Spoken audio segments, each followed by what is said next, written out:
There is a little concern for me of what happens when this no longer becomes the remote control of our society. If you told me that 16 years from now, we live in a predominant VR world, I would be like, maybe. Like, I can see that possibility. You could see that it's pushing in a direction. I don't think it's going to end up being these Apple Pro, Google Glass, Snap, the Facebook thing, Quest. My intuition is that it's going to have to be much more lightweight, but I never underestimate the human being. I'm positive somebody's going to make the contact lenses that work like this, and then we're off to the races. Because now, back to the way I think about day trading attention, this no longer houses the attention. Attention is the number one asset. Gary, what's going on, man? How are you? I think Sean, I've known you for a while. I've watched your videos forever. Sean saw something recently that you'd posted that I thought everyone knew about you. Sean, what was that thing, the report card? Most podcasts start with an intro. We start with a little ball busting. So I have here Gary's high school report card, which you tweeted out, to be fair. So I'm not putting it out there you didn't already do. But I thought this is kind of amazing. So you tweeted out a picture of your high school report card. I'm just going to read off a few of your achievements. Gary got a C in ceramics, a D in English, an F in German. PE, you got an A. That's the only A you have on this report card, I think. Algebra D. This one's kind of amazing. Speech, which, like, you are known for speech. You got a D. Driver's ed, D. Gary, you were, what a turnaround. What a turnaround. What's your reaction when you see this? That a lot of data in the world is dirty. It's fake data. And I think school grades are just not a tremendous indicator of what's going to happen. The speech one is crazy. The report card I tweeted out was the recap of all 4 years of high school. So little fun facts to build on top of what you just said. I got an F in all 4 marking periods of German 1 freshman year. I retook it sophomore year. I got a D in the first marking period and then proceeded to get all Fs. Failed language my freshman and sophomore year. And in the state of New Jersey in 1994, if you did not pass 2 years of language, you could not graduate high school. So I walked into junior year high school and took Spanish 1 with all these 9th graders as a junior. And I had the pressure on, and luckily I got Mrs. Senora Kennedy saw something in me and forced me through the system. Otherwise it was over for me. But yeah, I mean, the speech one really stands out, to your point, Sean, right? Like, to think that I got a D in speech, which was give a speech in class, right? Which I did well. It's just that I told my mom and I talked about this weekend.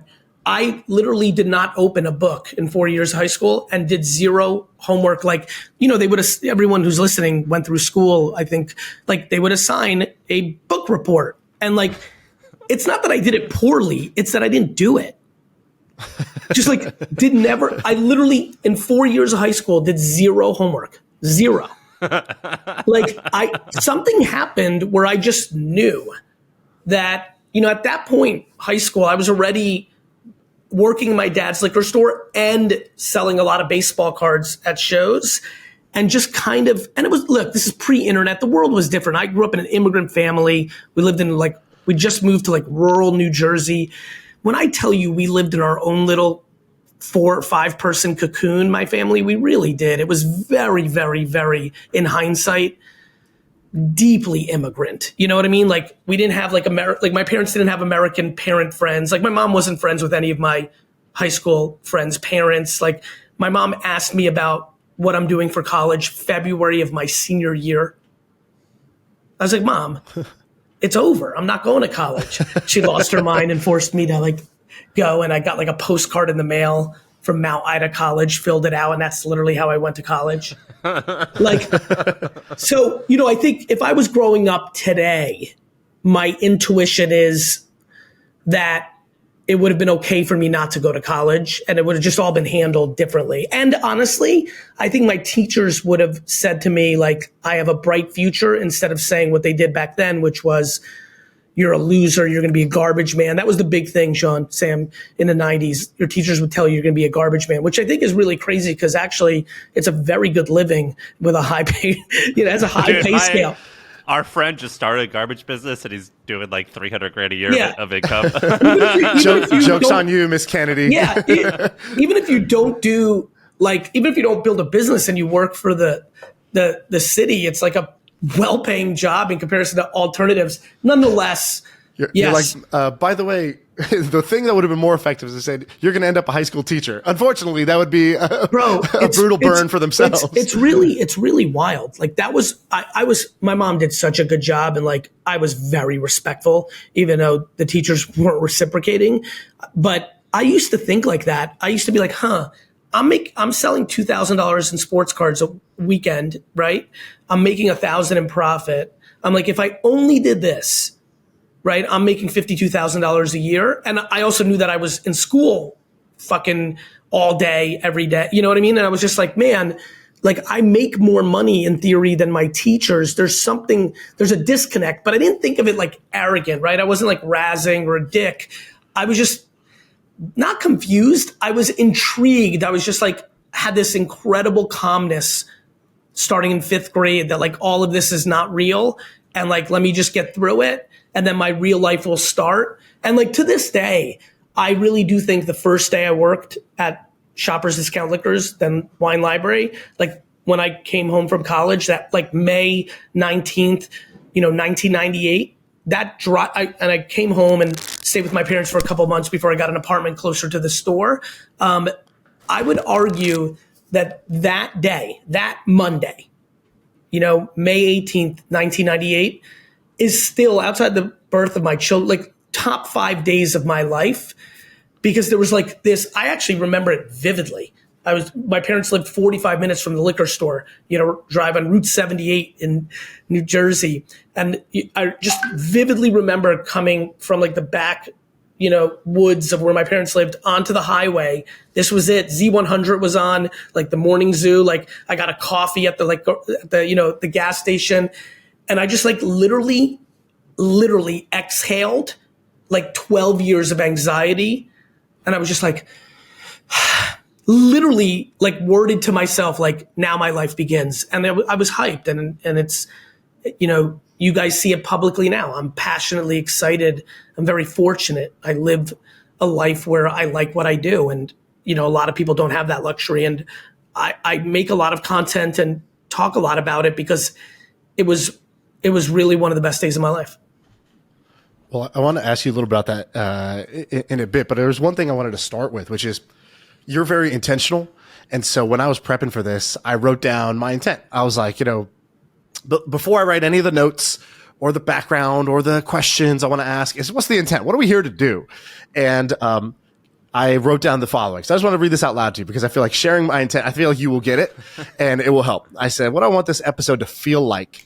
I said, I want this to feel like people get to feel like what it's like to hang out with GaryVee, not interview GaryVee. I like that. Trading stories, dinner and drinks vibe, conversation, not interview. The audience leaves feeling like they just chopped it up with GaryVee. Here's what I don't want to do.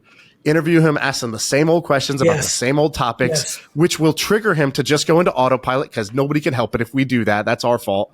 And the audience will feel like he's talking at them. So I wanted to say that out loud, mostly as a reminder to myself, because it's my job to make that happen, but also because you're big on intention and being very intentional. And I wanted to actually reference one more thing about high school, which is I sent this to a buddy who had interviewed you on a different podcast. I said, any tips, anything you would say that would help me out here?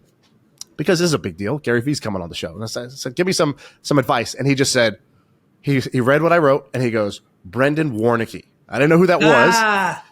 And he goes, I heard him say once that growing up, he didn't have anyone to talk about business with. He goes, your show is that for like 500,000 entrepreneurs. It's the person who you could just chop it up about business. They nerd out about business in the same way that you do. For him, that was Brendan Warnicki. I'd never heard this guy's name before, but I guess is your friend growing up. Ready for this? Ready for this? Yeah, go for it. You're going to love this. 1 minute. I'm going to show it to you visually. 1 minute. Before, I'm going to show you the exact this is a WhatsApp at 12, which is when I came on. This is me replying to Brandon Warnicki, who right now is in Germany buying wine for my family's wine store.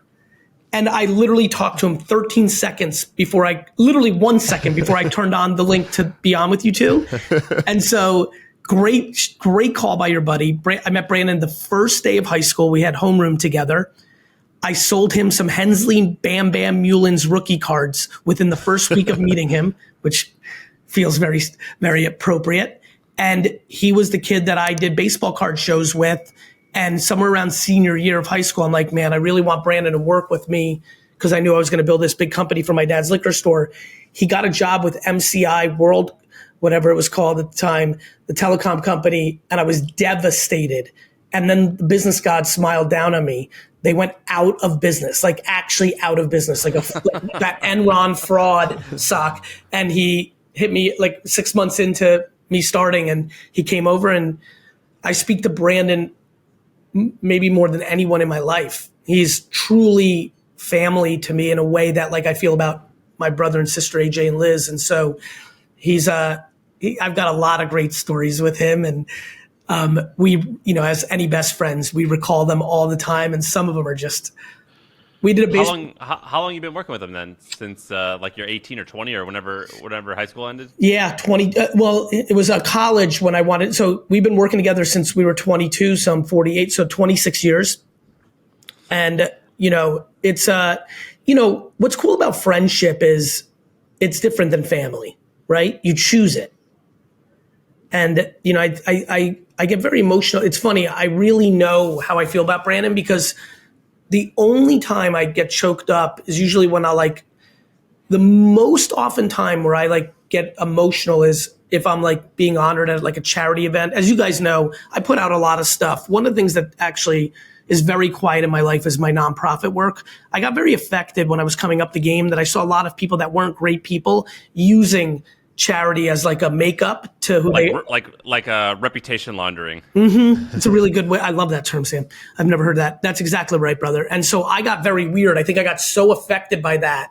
I'm actually I'm saying this out loud to challenge myself to be a little louder of what I do on Pencils of Promise or Charity Water or all these different things I'm doing, because I do think I do recognize that it inspires people to consider more charitable work. But I, for a long time, was quiet about it. Anyway, not to sidetrack, when I would get an award or be honored at these dinners, or in the wine business when I was getting awards, it's only on that stage when I'm thanking my family that I kind of get emotional. Only in that setting, not once in a while on a podcast, especially if I talk about my mom or dad.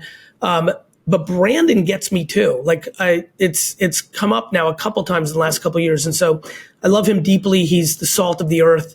He's just a good dude, and he's been my best friend for a long time. And we've done a lot of baseball card shows together and a lot of selling wine together. And it's been a lot of fun. Well, one of the things that me and Sam, and that's kind of how me and Sam got together, is basically he's my Brendan Warnke, right? He's the guy I can chop it up with about business and just nerd out about it. And one of the things we do is always just, what are you excited about? What products are you seeing? What people are you seeing? What cool stories are you seeing that are kind of that you're genuinely excited about? And even though that didn't sound like a podcast, that's what this podcast became. Yeah, it started off traditional interview show, and we did 20 episodes like that, kind of playing the part. And then all of a sudden, one day I just grabbed Sam on a Friday and we just started shooting the shit about dude, have you seen this? Or, hey, I've started using this thing. It's awesome. Or I think this is going to be big. And that's when the podcast actually took off. So I kind of want to do the same thing with you, because you're always seeing stuff. It's honestly, bro, that's the podcast I should be doing. Right? I'm so third co-host. Hey, listen. Have you guys seen Break the Web? What's that? No, what's that? I like this thing. So I'm just going to go into it with you guys and jam as if we're jamming. Yeah. This app's got my attention. Trending topics on Twitter was so big for me back in the day when it was desktop only. I would look at it constantly. I feel like I was really on top of shit. And so this, Break the Web is an app. Dude, they got a great tagline. So it's breaktheweb.co, the internet's official scoreboard. Is that right? If you look at it, again, it's just what's trending right now. And it seems like the underlying tech is pretty damn strong. How everybody loves to throw around AI or this and that. And you're if you're smart, you're this is just a collection of APIs or anything. This one's a little bit better. And I don't know, I've put on my home screen, which is not something I've done in a long time. Why? Dude, also the design of that was pretty sick. I like how they Why did I put on my home screen, Sam? No, why? Why do I like it? Well, yeah, I mean, it's like I'm looking at it now. You just showed it to me. It was a lot of news stuff. I don't really pay attention to. I don't like yours. I saw the word Gaza, Trump, and like 5 other words where they're important, but like I'm not going to like read news. I'm the same. It's ironic. First of all, great observation, brother. For me as well. Like honestly, something that's on my mind is everyone needs to consume less news because all it does is push fear and negativity, and like it's just so scary like how fucked up that is. So it's funny, same brother, I don't really click into that stuff. So right now it's brand new, and when I met with the founders, I only met with them for like 10 or 15 minutes. I asked them real quick, I'm like, can we get this categorized out? And they're like, yeah, that's on the roadmap. Like I need pop culture and consumer trends. So like to me, I'm like, when I look at Madonna fan, I'm like, what is that? You know, Madonna mistakenly scolded a fan. Again, right now, what's interesting though is it's a great indication of where we are in society. Like back to when Twitter trending topics in 2008, 7, 8, 9, it was less political and it was really valuable. Like the reason I like it, or the potential of it, and obviously we're in an election season, so now this will get eaten up, to your point, Sam, on this stuff, but it is an indication of the pulse. Like I'm always looking for what's the indication of the pulse of what people give a fuck about. Dude, so these guys, so it looks like it only has 90 reviews. Oddly, both of these guys used to work at a bakery. The CEO worked at Pete's Coffee. The other guy used to work at Specialties Cafe and Bakery. So they're both lovers of baked goods. And then they decided to launch this. It's 3 years old though, but it's not popular yet. What's your prediction? This thing's going to be huge? I think it was something else 3 years ago. But my prediction is not even that so it's funny. There's no prediction. Back to shooting the shit, to your point, Sean. Yeah. I'm not overly like, oh, Break the Web's going to be the best. The concept of so I have a new book coming out soon, this year, right? I finally feel like I've synthesized what I actually do. Like, if I what's it called? Day trading attention. Mm-hmm. Okay. You know, like to me, Twitter long form video. I have a meeting today on it.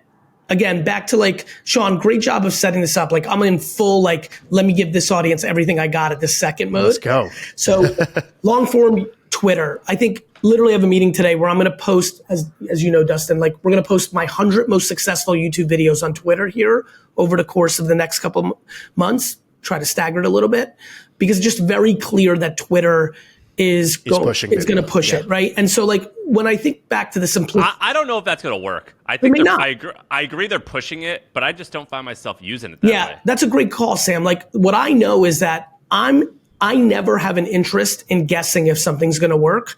I have an interest in executing on anything that might work and then dealing with the ramifications of the upside. Well, why guess when you can test for cheaper than it's almost cost to guess, right? Like it's not expensive to take your best YouTube videos and have somebody repost. That's a easy way to learn.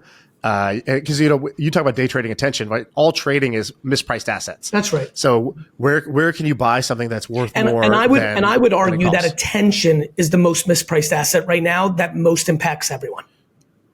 Right? The universal make that argument. Right? What's that, Sean? I said make that argument. So why is that? There is nobody that will ever listen to this that doesn't need attention as a currency to achieve what's in their stomach. Whether they want to raise money for their PTA, be president of the United States, get more listeners to their podcast, sell their sneakers. They're the only asset class that I think is universal is attention. Even a parent trying to home parent 2 children need their kids to listen to them to be able to get the message across. The currency of listening or consuming is profound. And we're living through the mass fragmentation of that, right? If you think about, let's use parenting. It was a lot easier to get your kids to listen when in 1954, 80% of families sat down and had dinner together and for like an hour and a half, and you did it, right? And like, so those parents were able to message in a very interesting way. Whereas now they still can, and we have technology. You can send a text or a Sam and Sean clip to your kids to get them to think of something. But there's also so much supply, right? With the demand side being the same. There's only so many hours in a day. Now the human brain, I think, has capacity to keep a lot more information than we think. Nonetheless, for me, more narrowly, as someone who loves business and loves, to think about it, it doesn't matter what you're selling, and it doesn't even matter what you're saying until you first get their attention. And then everything is about what you're saying. Right. What's interesting to me is I think of it the acronym I use internally at VaynerX, VaynerMedia, is PAC, Platforms and Culture. Right. And so Break the Web plays in culture, right? Like there's two different currencies that I think about constantly, or two different frameworks. One is platforms. What are the top 25 platforms that have people's attention doing? What do they care about? From Snap to Pinterest to LinkedIn to YouTube, even within themselves, YouTube Shorts differently than YouTube. This collective of like 15, 20 places, right, that really have, quote unquote, the attention. What are they up to? How do their algorithms work? What are their features doing? And I think about them on a day-to-day basis, right? And then I think about culture. Like, what is the slang? What is the things of interest, the people of interest, right? And then it becomes a framework of like what's overpriced and underpriced execution. So, for example, I think Super Bowl is the most underpriced media in the world. It's very hard to get 130 million people to watch 30 seconds of a video and actually want to and pay attention to it, right? So that $7-8 million VIG, I think, is great. The problem is the creative is the variable of success, right? So the media might be a great deal, but if your 30-second video is forgettable or stinks, or you overpaid for making it, right? Verizon paid Beyonce to be in that commercial. If they paid her $500,000, I think they stole her. If they paid $40 million, I think they overpaid for her. I don't know what the number is. My guess is it's somewhere in between. But that is basically how my brain works and how I think about communication and marketing and brand building and perception changing and just the whole world. It's how I think about the world. Have you guys seen, let me ask if you guys have seen this in terms of cool shit. So Perplexity is awesome. But they have this new thing. I didn't see them talk about it a lot. It's called Perplexity AI/podcast. They've come out with a daily podcast that's 5 to 10 minutes long, that's written by Perplexity, and it has beautiful background music. And they've got this British guy. Have you ever seen those like Planet Earth videos where it's like, now we see the mother cheetah go after David Attenborough? Like, yeah, they've got this voice that sounds exactly like him reading like the script, and it sounds awesome. The voice is powered by this thing called 11 Labs. Dude, I went to 11 Labs, Sean. I uploaded a ton of our voice, and I was like, fuck it. Let's just see if I can make a podcast. It's the best thing I've ever heard. Have you guys seen them come out with this podcast and seen these Gary, voices? if you ever want to see Sam speak Hindi, 11 Labs made a clip. They just translated the podcast, auto-dubbed it using AI into Hindi. Yeah. And it's phenomenal. By the way, it's something we've been working on for about a year. Like, I think next year is the full year where like every single thing I do, every video, every language, like we're there. Yeah. I haven't seen the podcast, but I just took note. Like, I can't wait to listen to it. Like, look, it's so good. And they've not made this has not been like a big hoopla. They haven't done, I randomly came across it. I was listening to it. I'm like, I'm going to listen to this every day. This is great. It's David Attenborough telling me about like the news. It sounds awesome. Which language you going to do? Should we do Hindi? Is that the one? I'm doing everything. Like, yeah, if you're going to do one, you might as well do all. Yeah, just like, I also think like everyone's going to go after the big one. Like, for example, I get excited about Portuguese. I'm like, fuck it. Everyone's going to go to Mandarin and Hindi and like the big number, you know? I'm like, I'm just going to own Portugal and Brazil. Like, you know, just like, but that's tongue in cheek. I think the reality is over the next 3 years, all of it's going to go down in cost so much that it won't even like the us in 7 years are going to laugh that we ever had it just in one language. Right. They won't even understand. They're like, dude, have you ever seen that talk that this guy Alex Schultz gave about Facebook's growth? He was the top Facebook growth guy like early on. When they created the growth team, it was him, Chamath, and the guy I think Javier who now runs it. And he's like, he put a chart up, and it was a YC talk, and he puts a chart up on the screen. And he goes, there's a bunch of dots. He's like, all these dots are feature releases. And you can see one dot where everything starts growing right after that. He goes, anyone want to take a guess what that dot is? People in the audience like photos, photo tagging. It's when you release mobile. What is it? We don't know. And he's like, language translation, local language translation. He goes, the biggest growth driver in Facebook's growth, bar none, was when we localized the service, which he's like was not easy. They actually, I don't know if you know this, Facebook had to do like a Wikipedia thing because there was there's 186 countries that they had to deal with. And so they were like, we need users to basically retranslate the site for their local region. And they incentivized people to do that. And that's how they mass translated overnight. No other social network did this. And it took off. So that was the first time I heard about this. The second was when we did our basketball camp with Mr. Beast, which Gary, I invited you to. You got to come next time. Mr. Beast, basically, we host a basketball camp at his house. And he did this presentation. He's like, here's one thing I'm doing that nobody else is really doing, which is every video I do, now created channels in Portuguese and everywhere else. And he's like, not only do I translate it, I hire a voice actor who's famous in the country. Like the Spider-Man of Brazil. Jimmy told me that whole thing several years ago. Like, it's exactly right. But by the way, tell me about this basketball camp, because I'm playing basketball tomorrow at 6 a.m. Like, this is how much I loved it. I'm 48. Like, I really should. And I'm 5'8". You'll fit right in. There's plenty of wheelchairs and ice. I'm ready. Like bags of ice.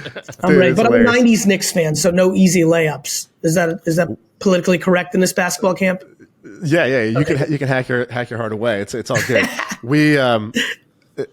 Actually, I wonder if you do anything like this. So we do this thing where it's called Camp MFM. It was my first million at MFM. So we were like, we like the idea of getting together. Like, when you go to a conference, you end up having a good time. If you go speak somewhere, you end up having a good time. But there's kind of this dread in my stomach of like, fuck, yet another conference. Like, I just don't want to do the boring. I guess have a resistance of doing the same thing everyone else is doing in general. And so we were like, how do we get the benefits of going and networking without ever calling it networking or a conference or anything else? And so we created basically an adult summer camp. It was like, what if for a weekend we just rented a house? And in this case, we actually just stay at Mr. Beast's house now because he ended up wanting to come. And so we go to his house and then we bring in a trainer from the NBA. He treats us like we're, washed up NBA players, basically puts us through their program, and we just play ball all day. And there's no business talk during the day because it's all just like overly competitive, out of shape guys. 20 guys. That's it. When is it? Small groups. We do it once a year. So we'll do it at the end of the year. But it was big. Yeah, it was like the founder of Airbnb, Mr. Beast, all these guys. Brian? And Joe Gebbia. Joe's the best. Joe, I have an email from Joe that says, Gary, we're fans. We want you to look at our company. And it was Joe at airbedandbreakfast.com. And I never saw it, or maybe I did. And but I look at that email. I have it on a separate laptop and I look at it once in a while just to I love it. This is actually a fun segue back to chopping it up. If it was just us three and everyone's this is where we're going. Yeah. Where do you guys sit on losing? So we just talked about basketball. So I was just thinking about me going to this basketball thing. And my favorite thing in basketball in pickup is to lose the first game. It is my favorite. And I talked about this on Steve Bartlett's podcast. I got a billion fucking emails about this. There's something that just the blood in my head, everything transforms in my chemicals, and then everything in life, everything stops. And the only thing that matters to me in the world is that we have to win game 2. That's so funny you said that. When we did the camp, the same thing happened. The very first game, I'm trying to be the host of the event. So I'm like, okay, yeah, you guys play. I'll sit out first, no problem. We get in. I'm like, I'm passing the ball. I'm like, oh, that's Joe Gebbia. Let me not let him drive. I'm not going to try to hurt the founder of Airbnb or Mr. Beast. Oh, that was cool, man. I see someone taking a video. I'm like, that's cool. That's going to be a cool clip. That's going to go viral. Then I'm like, wait, fuck that. I'm in the clip. He's scoring on me. And I was like, he's no longer Mr. Beast. That's right. Jimmy. That's right. And that's Joe. Yep. And now we're competing to win. And then the whole event got a lot more fun when it equalized everybody. All the job titles dropped. And it's basically who's here to win, who's here to play. And that's when it got real. It's why I love entrepreneurship. Where I'm going with this is that email excites me. I'm like, yeah, eat it, Gary. Dude, that one would have been a bigger one for you than Uber, too. No, it wouldn't have. Maybe, but no, because they both probably, believe it or not, this is how much startups were back then. They both would have been priced between 4 and 8 million. That's crazy, right? I know, bro. I got into Tumblr's B round. B. Series B. Not Angel, not Seed, not Series A. I got into Tumblr's Series B. This is actually it right here. This is my Twitter, Tumblr, Facebook stock. I got into Tumblr's Series B at a $14 million valuation.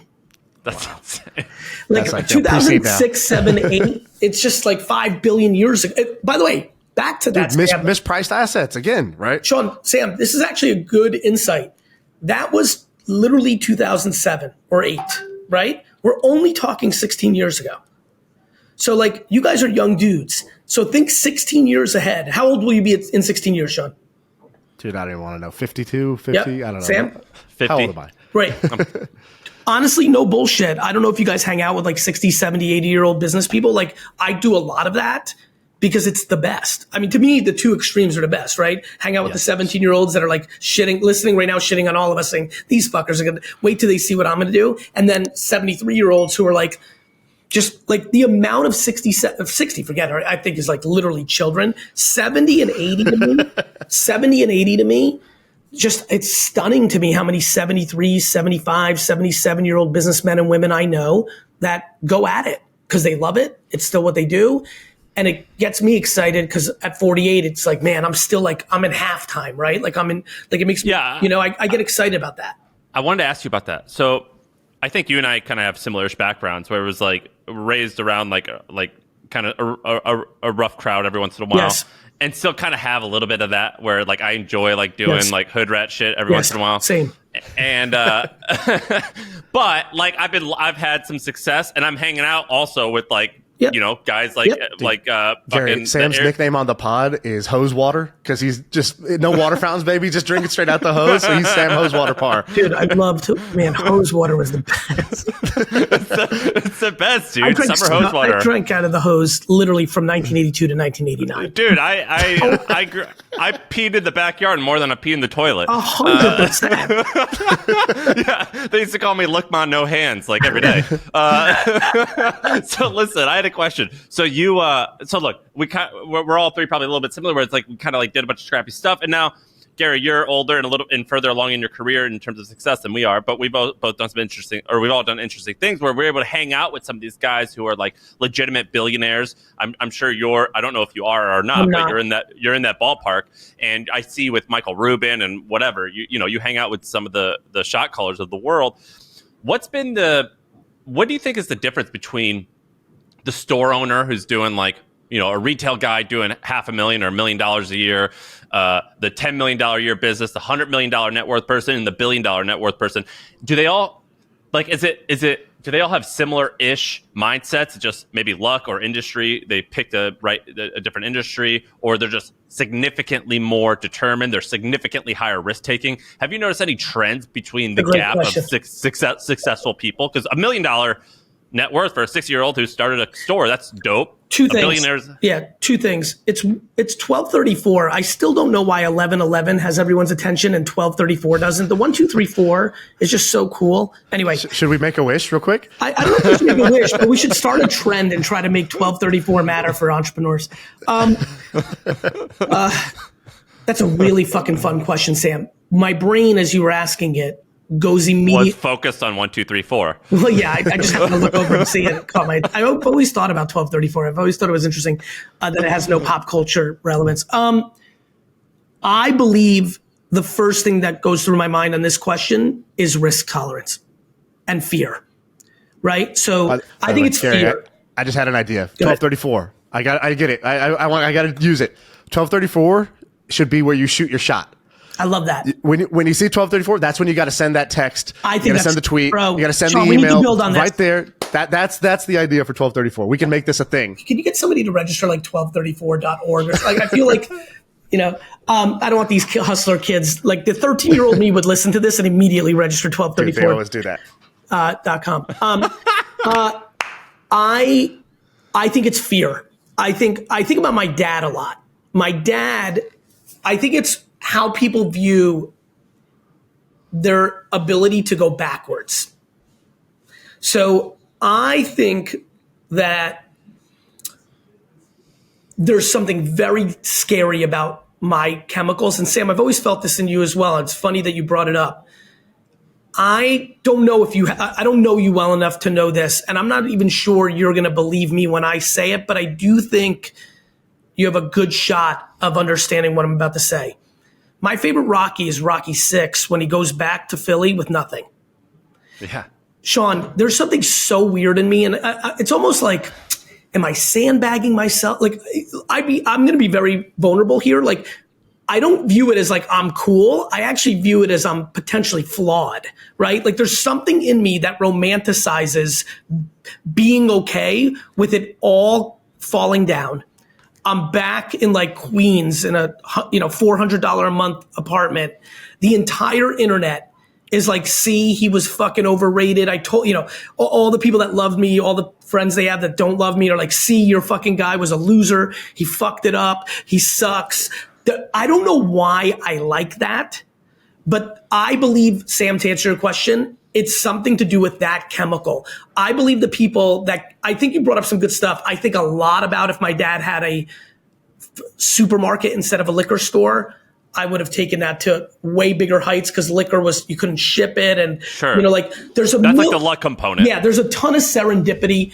Like, honestly, I think a lot about if my dad didn't want me to work in his store, I would have went to, because I fell in love with tech, I might have went to California, and who the fuck knows what I created in 95, 6, 7, 8, like could have had one of those Mark Cuban moments. Like, I think about that. Or, like I think when you can sell, for everyone who's listening, and if you have kids like this, if you can sell, you're in the game, right? Like if you can sell, you'll never be like zero, right? And so what do you got here? How do you want it? Is 1234.com available? No, dude, 1234 is owned by like a telecom. Yeah, that's what I figured. That's impossible. I like the 137. Okay. Yeah, do that. Are you kidding me? Dude, I love that. That was so dope. I'm so pumped about this, bro. The funny thing, by the way, Ben, my guy, he texted us a screenshot of GoDaddy. It's 1234.org, 15,000. He just said, pull the trigger, question mark. No. Don't pull that one. Actually, this is a good one. I never think you should overpay for names because I think names are made. McDonald's. Dude, I agree. Right, Sam? Like McDonald's. But do you know who disagrees? Fucking Dharmesh. Dharmesh. I know. Dude, I've been with them multiple times. So Dharmesh founded HubSpot, which bought my company, and I've gotten close with him. He's like, dude, I bought chat.com today. I'm like, why? He goes, because it was available. I was like, well, what are you going to do with it? He's like, I'm not sure, but I'm going to figure something out. But I paid 8 figures for it. Yeah, look, he's smart. He knows like that, look, as long as .com, I mean, to me, the scary thing let me take a step back, not go too fast. He's smart enough to know he could probably flip that because it's a very, very, very big deal. And he's got stupid amounts of money. Correct, which is amazing. On the flip side, there is a little concern for me of what happens when this no longer becomes the remote control of our society, right? Like I'm very fascinated by 20 years from now. Talk about 16 years ago on Tumblr. 16 years from now, if you told me that 16 years from now we live in a predominant VR world, I would be like, maybe. Like I can see that possibility, right? You could see that it's pushing in a direction.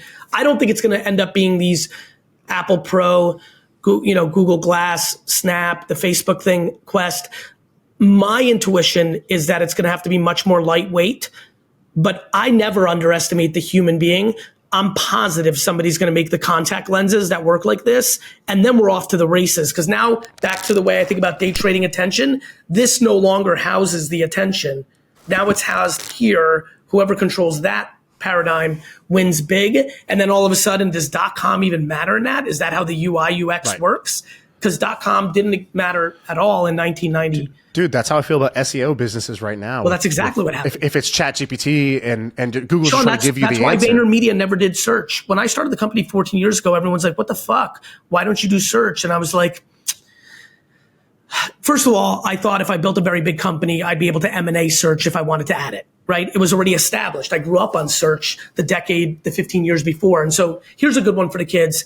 If you're building towards the future, if you're capable, remember that you can always buy the current. And that's how I thought about search. I was going to master social in 2009, and I felt like social was going to eat up search anyway. And I think it's starting to happen now. Like search is in a weird spot. Like Google's in a weird spot. Like it's in a great spot in some ways, but yeah, I think search is definitely a different world. Like if your business, I actually spoke to somebody Thursday who is really getting hurt because he was one-dimensional on search. And I that's such a fear of mine that if you sell your stuff via email, via your podcast, via social media content, via search, you must develop into a Swiss Army knife, because if you're just a fork, if you're just one dimensional, you're going to get caught.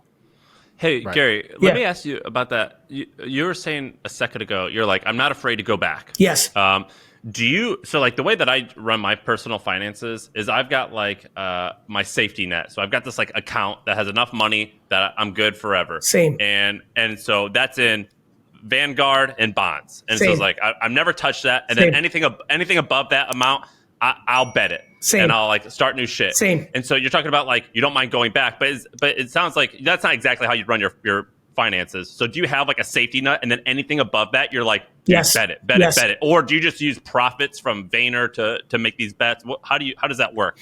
Yes. I'm comfortably transparent.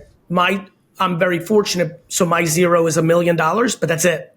That's it, Sam. Wait, so you only keep $1 million in your like liquid portfolio? That's your safety net? No. I have other things, like I have money in all sorts of places, but I have this one place that has $1 million, and literally everything else is in play. Wow. Now, Sean, I want to paint a very clear picture here because I don't want to create hyperbole. I haven't bet everything on everything, but if I ever feel the way I felt about Facebook in 2007, when I had $236,000 in savings, I put $200,000 into Facebook, right? If that ever happens again, like I'm willing to bet very large, because that feeling, similar to the feeling I felt about the internet when I saw it in 95, similar to the feeling that I felt about Friendster, MySpace, that little like, oh, the internet's changing. I look for those moments. And, again, I'm willing to go big. But to your point, Sam, like, it's not like I'll go to 0-0. $1 million is a lot of money. And especially if you're capable. If you're capable, like, I don't know, like, I feel very confident. Well, and a reputation. Yeah, correct. I also think about Face Off, like where you change, like, I have like these very like deep, Sean, it goes back to like wanting to win the basketball game. Like, I think the worst thing for my love of entrepreneurship that's happened is what Sam just said. I no longer can do it without anyone knowing. It's a whole different game. It was so fun when people didn't know. What you're saying reminds me of, two things. I think it's super interesting that your answer to what's the difference you've seen in the mindset and the psychology was who's willing to go backwards. And almost what you said was, you almost kind of crave, there's like a romantic idea about going back, which I like a lot. I resonate with that a lot. It's almost like there's TV shows I wish I could go watch again for the first time. In the same way, like there's no greater feeling than going from not making it to making it. Once you've made it and you try to make more, it doesn't have the same thrill, adventure, satisfaction, self-respect. You have to almost go into different games. Like I worry about that. Like I don't worry about it, but I sense that there's a day where I talk a lot about never retiring and dying at my desk. And then there's an equal part of me that realizes that I'm very wired in a way where I just might wake up at 79 and be like, you know what? Like, I'm done. I'm just going to focus on my grandchild's I don't know. I think we're all very, I think we underestimate how long life is. I think we underestimate our capacity to make hard decisions to different directions that we can't see along the way. Then there's back to luck. And, look, we lived through a lot of prosperity. The three of us have gotten very fortunate of where we lived during what era, right? Like there's a lot going on in the world. Like, there was people in the roaring 20s talking shit like this over dinner. And then, a very challenging 30 years punched him in the face, right? It all seemed so great in 1927. America was on its way. It's going to be awesome. And then, a massive world war and an atomic bomb and Korea and Vietnam and social unrest. And so, all these things are like fun to think about. It's like fun to like romanticize about the future. But I will say this, I'm actually going to ask you guys this. What do you think your personal relationship is with gratitude versus taking for granted?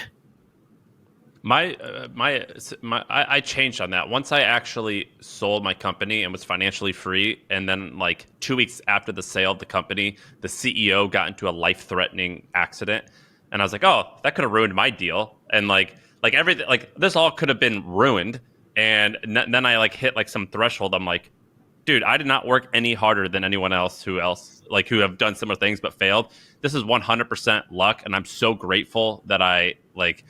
It just has worked in my way in many ways. I feel like I am the luckiest guy around, and it just seems like I'm so gracious for the luck that I have. It's awesome. It's changed more to where I've just been gifted this, and I'm so lucky, and I'm thankful. Good for you, Sam. Sean, where are you at with it? I have a different. So to me, I'm like, all right. I think people make a mistake. They're grateful in the macro. So if you say to somebody, you're like, what are you grateful for? Almost everybody. My family, my health. Yep. And to me, this is I'm not saying they're wrong. Obviously, those are great things, but it's sort of like when a company says our values are integrity and excellence. It's true, but not useful. It basically leaves no register. And so my focus is how do you be grateful in the micro? Meaning, can I be, if I'm in an elevator, can I find something in that moment? Can I get a practice rep of gratitude in that? Because that actually shifts me. When I can take a breath, be grateful for the fresh air, I can look at something my kid is doing and how silly they are, and just in that moment find something. And if I could do that, 10, 15 times a day, that is, I think that's how like the antidote. Yeah, I think that's how macro and micro work together. I really do think of it as being alive. Like, just thank you for that. That I didn't die last night. Mm-hmm. Right? Like, to your point, I think when your macro is that, I think I love what you said. You're just talking about applying. Yeah, that's how I apply it. Exactly. That's my relationship with it. That's right. Yeah. But like, if you're getting to that place, that's how I live. I'm like literally, like, it's like a nice sunny day in New York today. And I'm just like, yeah, like that's awesome. Right. Like just choosing positivity. Like, I think people have been so sucked into like focusing on what they don't have or what's not going well. I mean, Naval has an amazing definition of happiness, by the way. I don't know if you've ever heard this. He goes, happiness is what you feel when you don't feel like anything's missing in your life. Yeah. Right. People think happiness is something you got to achieve, something you got to go create, something you got to get. It's like, you think you need to accumulate things to have happiness. And he's like, actually, it's just when you're not focused on what's missing. Well, that's right. I think simplicity is just so fuck, man. It's so right. Like, but your life is not simplistic. I mean, I don't know what your personal life is like. I don't know if you have multiple homes and what you own, but your professional life is not simplistic. You've got 10,000 things. My professional life is not simplistic, but it is for me, meaning, like, I like playing. Like, this goes back to the relationship with losing. It's not simplistic, but it is. Let me explain what I mean by that. Let me think of a good example. Something not working out for me in business, whether it's in the micro of like day-to-day VaynerX land, or if it's in the micro, like an investment or something I put a lot of time and effort into that didn't materialize, I view that like losing the first game of a pickup game. Sam, I'll tell you why it's simplistic. I'm not attached to my professional success or who I am. I'm like in a very weird place with my winning and losing and my GaryVee of it all. Like, I care so much, but it's a game. My professional life is a game. Mm-hmm. Right. I don't want to be unhappy. Like, I fight for happiness too much. And I think it is in the simplicity. You're right. The day-to-day is chaotic. There's meeting after meeting after meeting after meeting. Right. But I like it. This is why I'm bringing up the pickup game. I like it. I like juggling 17 balls, and I'm not upset about the 13 that fell on the ground and broke. And more importantly, I'm not worried about the people who are watching me juggle boo when the ball breaks.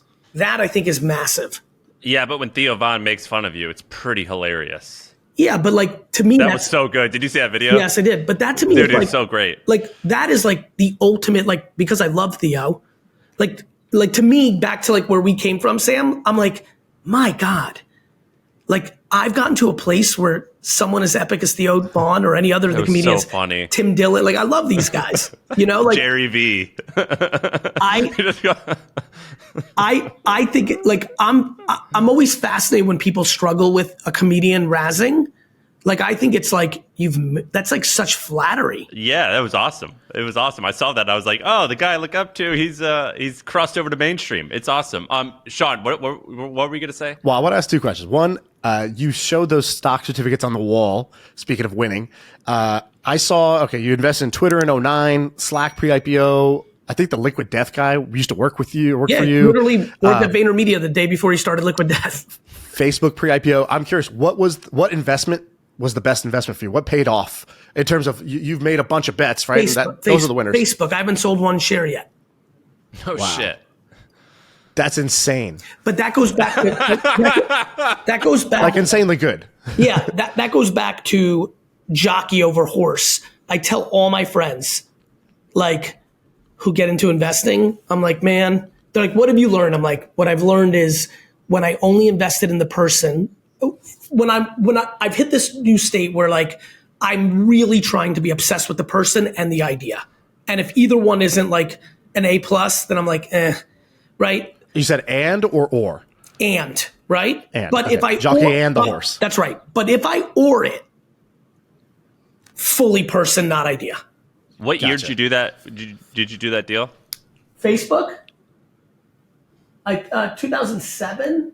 Oh my God. So, I mean, I don't even know what you'd be up 400 times. I don't know. I mean, a lot. A lot. Yeah, 100x at least. I want to get your rapid take because I know you've.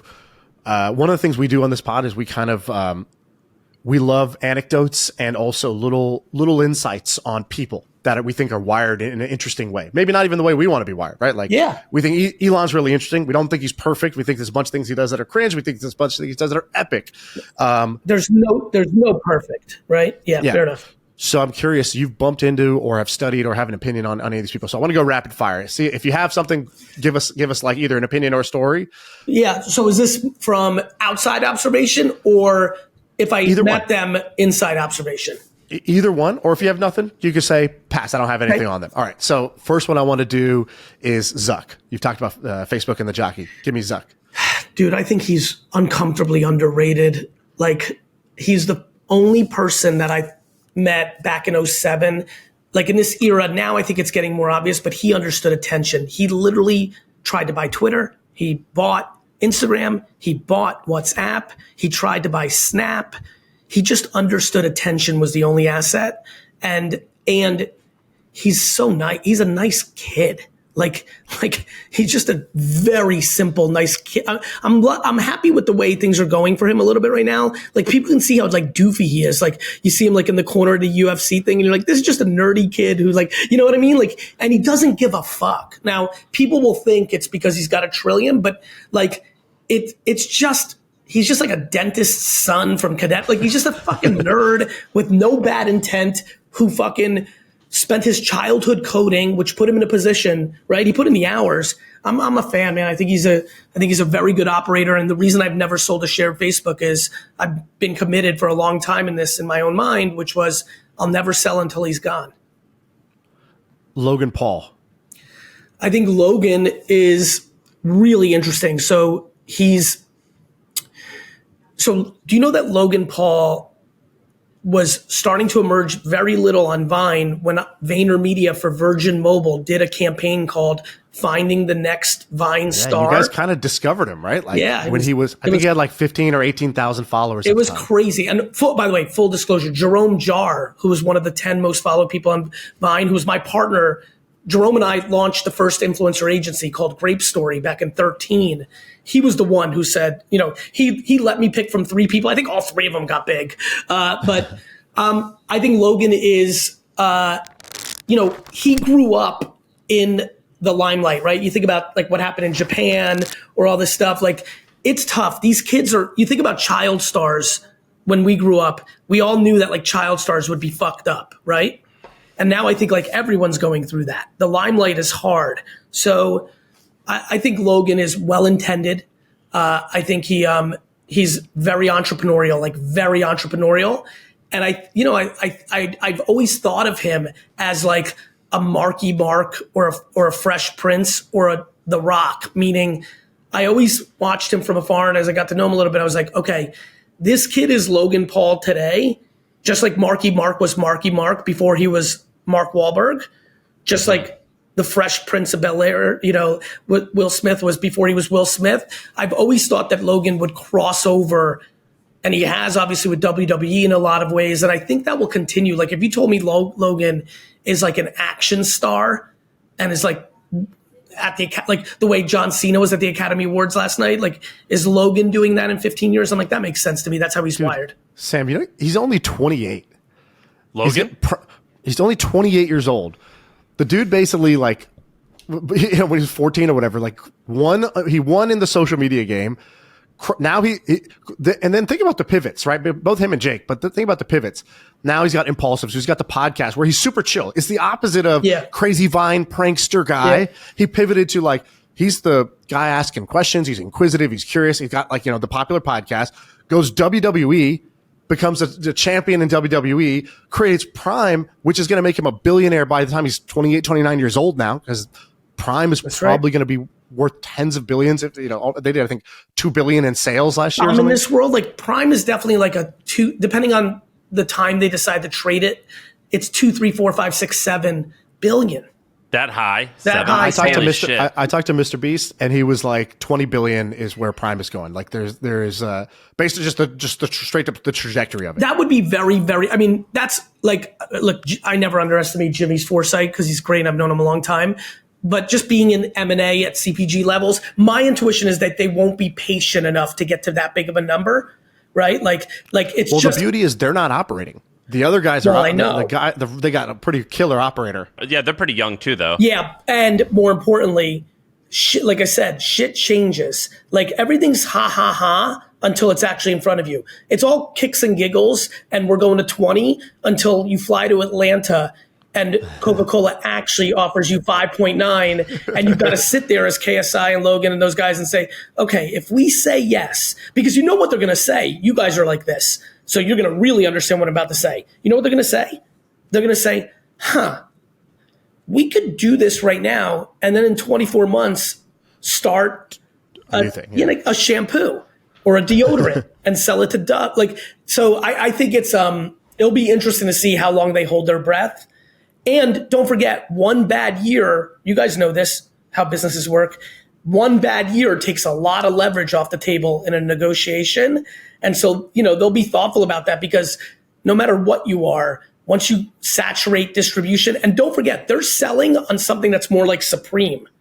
They're selling on Cool. Cool. Yeah. Right? Kids are buying it literally to drink it for the status symbol, like a fashion brand. And that can only last so long. Z Cavaricis were only cool for so long. Those are fucking great points. What is Z That's the point.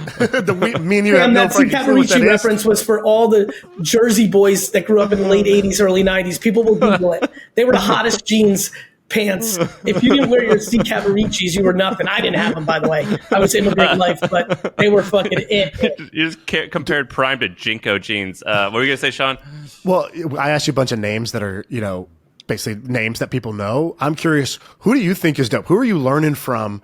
And who are you kind of admire? Who do you admire? Who do you learn from? Who are you inspired by? Because, okay, a lot of people are inspired by GaryVee. Who is GaryVee inspired by? That's a great question. I'm a little weird on this one, but I'm glad I brought up Break the Web. I'm like inspired by the collective more than an individual. The field. Yeah, I love the field, brother. I just like, I spend almost all of my time on the collective, so I don't even have the allocation of time. I also am very inspired by the following person. Show me the person that's currently living through massive adversity. Like I'll tell you somebody who's 10 times more inspiring to me than I think I am or deserve to be to others. Show me the kid that's listening right now whose father passed away from a stroke. He's 16. He's got 3 younger siblings, and his mom has to now work 2 jobs, and he's holding it down for the fam, right? He's literally a sophomore in high school. And he's basically the father figure now for 3 siblings. He had to quit the fucking football team because he's also like I'm the son of 2 parents who lost a parent before they were 15. And back to gratitude, I think I got really fucked up by being scared that my parents were going to die my whole childhood. But it kind of converted into this gratitude framework that's insane. It makes me unstoppable, And so, yeah, for me, it's less Bezos or Elon or, Oprah or anything. It's much more like someone none of us know that is really in it. Like that bodega owner energy. That stuff I grew up with and I fuck with it. But that person, I think, has it lucky, back to earlier, our simplicity, like owning your own little business, living within your means, like that's fucking kind of chill. It could be really epic. It doesn't put you on like this podcast, but it's like a great life in a lot of ways. And I see it a lot. I lived it, building my dad's business from 22 to 34. Not that person. The one that's like, back to your point, Sam, the spin of the wheel really created real adversity. I'll say it again. They're a sophomore in high school. They're good at school. They really love football. Like, things are going well. Sudden passing of their father. Now they've got to be the father for their 3 siblings. Their mom is taking on an extra job. Like, true adversity. Like, true. And Sean, to finish off that sentence, who I admire, and not a peep of complaining.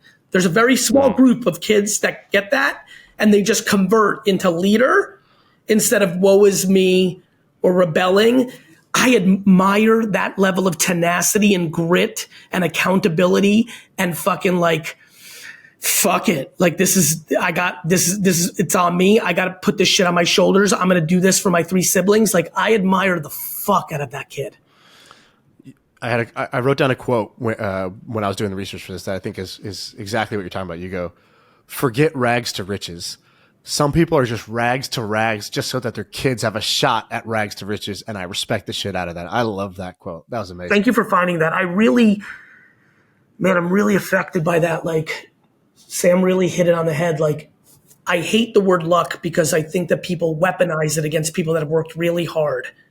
But I believe in serendipity and luck quite a bit, because it's just the way, like, I was born in the Soviet Union. Like, I got lucky to get out of there when I did. If I didn't, I would have come to this country in 1991 when it fell. I would have been 16, 17. I'd sound like Ivan Drago on these podcasts. It would have been all different. And, I just really do admire people who, I really do think entitlement and lack of accountability has become a disease in first world countries in 2024. And I just really admire people who play the other way.